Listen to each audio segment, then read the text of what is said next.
Well, I was also curious. So do you see merit in any of the other crypto assets, in particular Ethereum? No.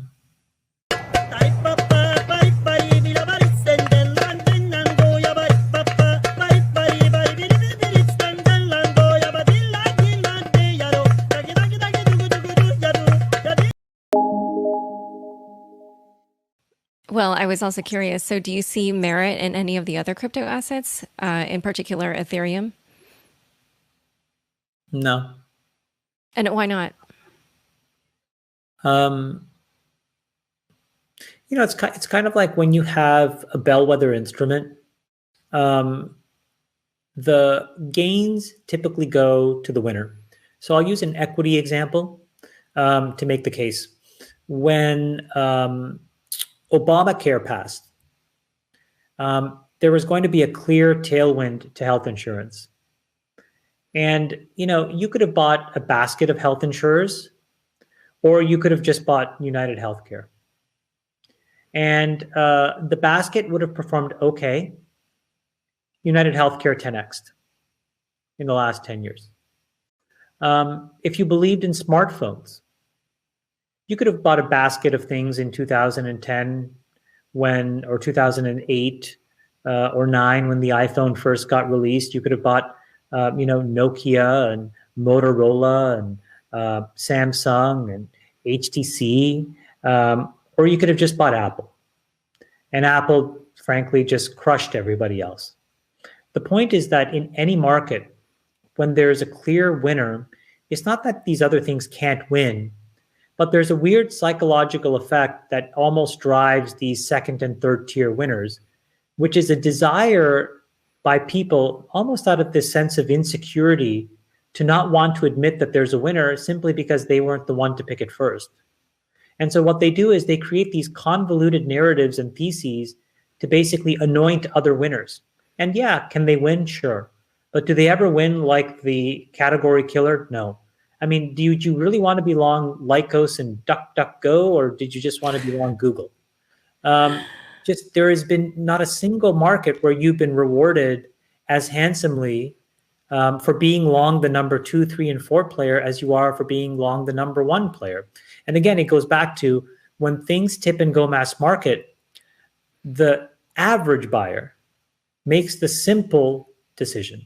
And the simple decision is to go to the category defining winner and then set it and forget it.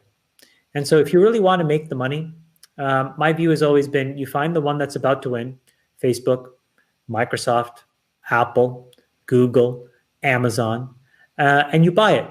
But what you don't do is try to do some convoluted spread trade or, long the number 2, 3, 4, 5 person, hope that it's just really, honestly, you can make a little bit of money, but there's so much brain damage and pressure and complication.